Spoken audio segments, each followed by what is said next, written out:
গরুর মাংস রান্না করব। তো গরুর মাংস রান্না করার জন্য আমি এখানে পরিমাণ মতো তেল দিয়ে দিয়েছি, পেঁয়াজ কুচি দিয়েছি। এখন আমি পেঁয়াজটা ভালো করে ভেজে নিব। দিয়ে দিলাম তেজপাতা, এলাচ, দারচিনি।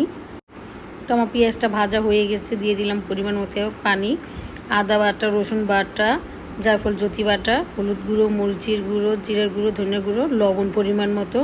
এখন এটাকে আমি ভালো করে কষিয়ে নিব। তো আমার কষানো হয়ে গেছে, দিয়ে দিলাম মাংস, টক দই দিয়ে দিলাম। গরুর মাংসটা এখন আমি ভালো করে কষিয়ে নিব, ভালো করে লাড়াচাড়া দিব যাতে মশলাটা মিশে যায়। তাই তো আমার লাড়াদা হয়ে গেছে, এখন আমি কিছুক্ষণের জন্য ঢেকে দিব। তো ঢাকনাটা উঠিয়ে দেখলাম যে মাংসটা কষানো হয়েছে। দিয়ে দিব এখন আলু। গরুর মাংসটা আমি আলু দিয়ে রান্না করব। তো আলুটা এখন কষিয়ে নিব ভালো করে। তো আমি মাঝে মাঝে বেশিরভাগই হাতে মাখিয়ে গরুর মাংসটা রান্না করি, তো আজকে একটু কষিয়ে রান্না করতেছি। তো আমার আলু কষানো হয়ে গেছে, তো দিয়ে দিব পরিমাণ মতো পানি।